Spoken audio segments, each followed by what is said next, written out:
नमस्कार दोस्तों, कैसे हैं आप सभी।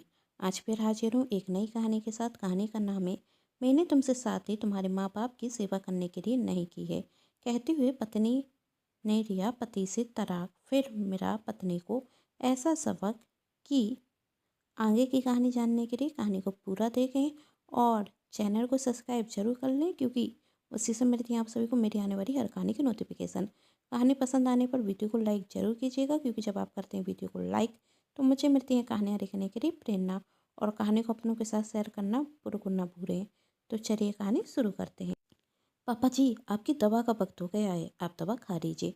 और माँ जी, मैंने खाना बना दिया है, आप दोनों खाना गर्म करके खा लेना, राधिका अपने सास ससुर से कहती।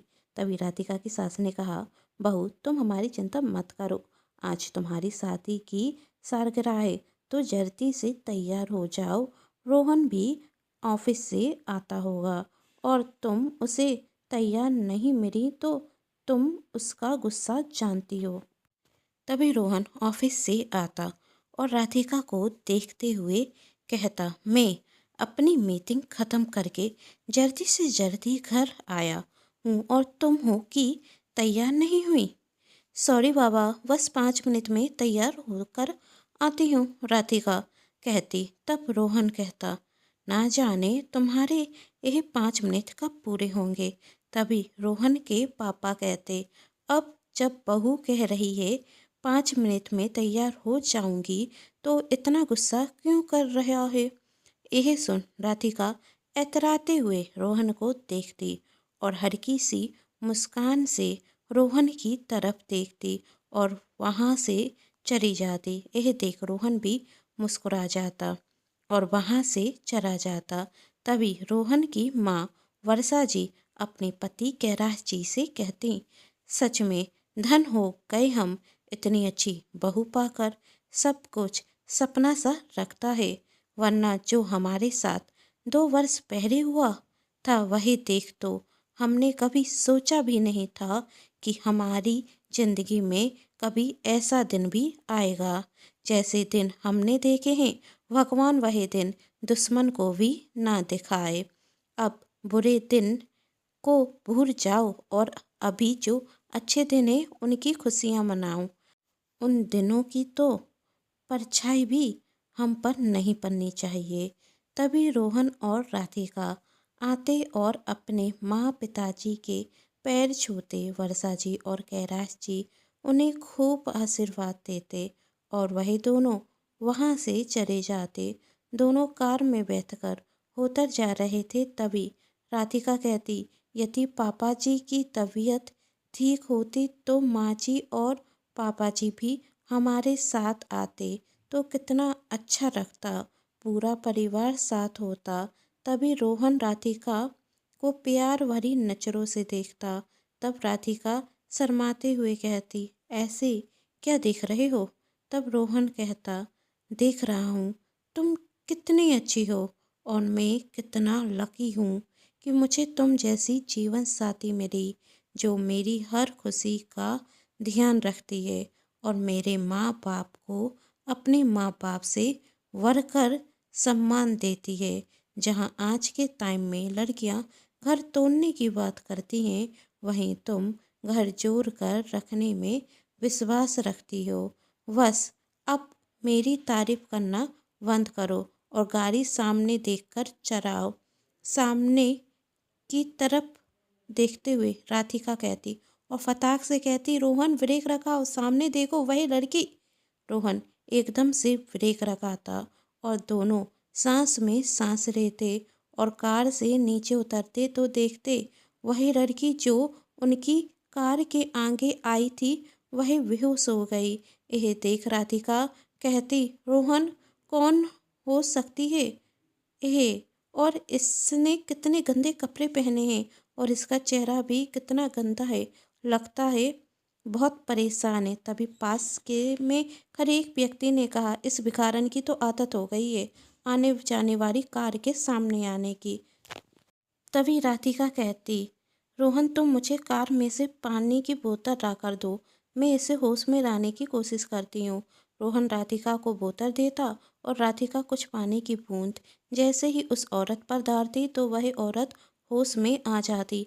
राधिका उसे पानी पीने के लिए कहती। तभी वह औरत रोहन को देखकर कहती, रोहन तुम।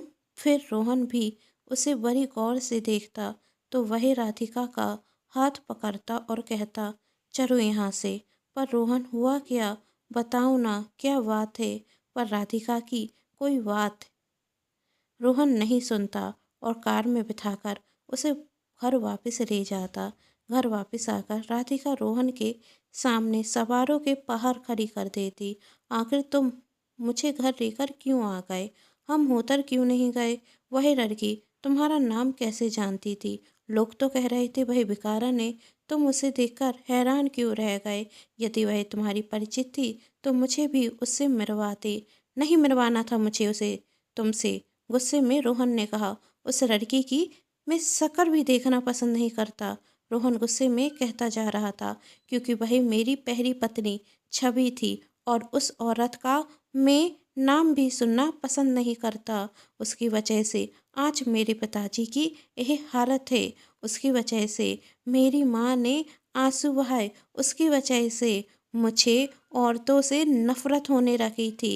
मेरी और उसकी शादी को 10 दिन नहीं हुए थे और उसने छोटी छोटी बातों पर माँ से रड़ना शुरू कर दिया और दिन पे दिन उसकी डिमांडें बढ़ती जा रही थीं।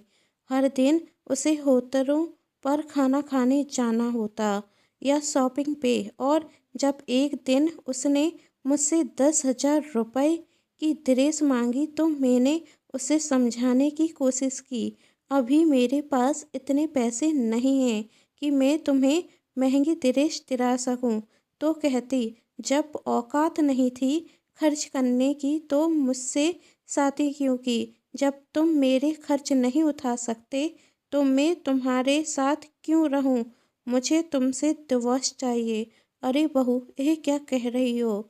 माँ ने बात संभालते हुए कहा, इतनी छोटी बात पर डिवोर्स कौन देता। तो यह बात अपने बेटे को समझाओ कि मेरी हर ख्वाहिश को पूरा करना कर्तव्य है उसका।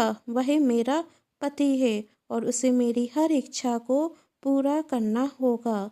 पति हूँ, तुम्हारा गुलाम नहीं, मैंने चिल्लाते हुए कहा।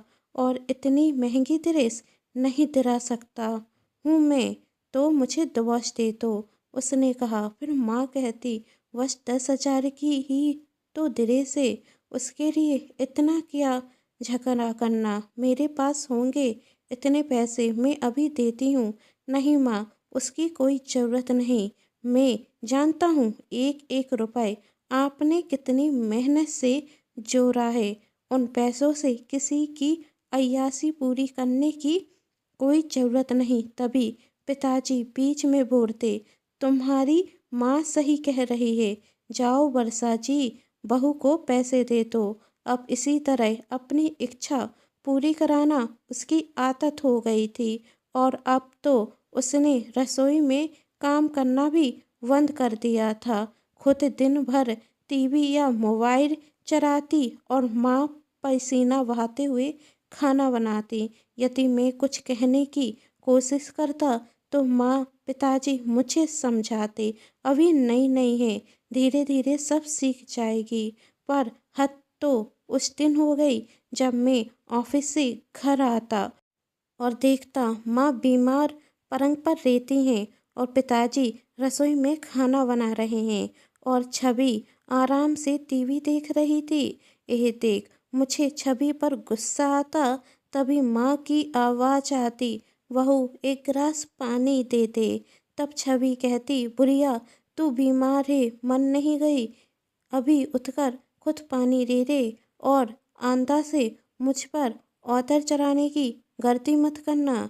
तभी पिताजी कहते, बहू तुम्हारी सास बीमार है, कम से कम तुम उन्हें तो दे सकती हो, यह कोई बहुत बड़ा काम तो नहीं।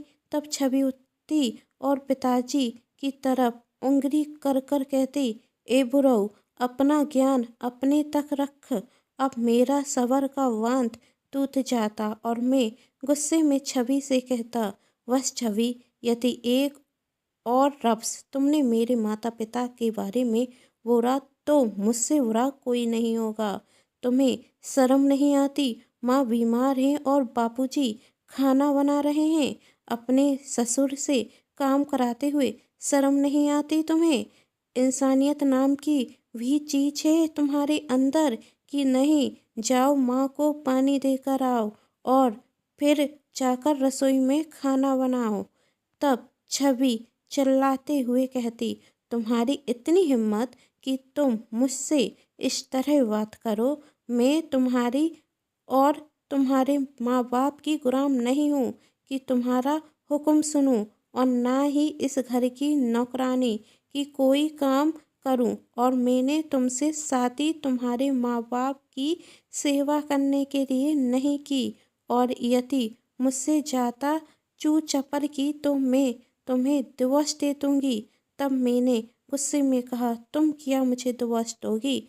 मैं तुम्हें डिवोर्स देता हूँ। इतना सुन छवि अपना सामान पैक करती और घर छोड़कर चली जाती। उसके बाद हमने बहुत कोशिश की छवि को बुलाने की, पर छवि नहीं आई और बदले में डिवोर्स पेपर भेज देती और हमारा डिवोर्स हो जाता।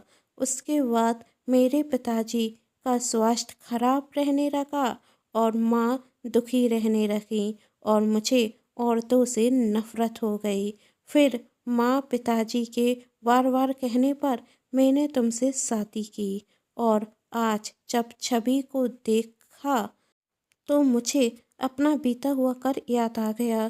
तब राधिका कहती, छवि ने जो किया वही बहुत गलत था, पर आज उसे देखकर लगा था जैसे उसे उसके किए की सजा मिल रही हो। तो तुम अंदर से छवि के प्रति जितनी नफरत हो वही मिटा दो। हाँ, बहू सच कह रही है, आते हुए रोहन के माता पिता ने कहा। दोस्तों, आप सभी को ये कहानी कैसी लगी नीचे कमेंट बॉक्स में ज़रूर बताइएगा, और कहानी पसंद आई हो तो चैनल को सब्सक्राइब, वीडियो को लाइक एंड शेयर जरूर कीजिएगा। Thanks for watching.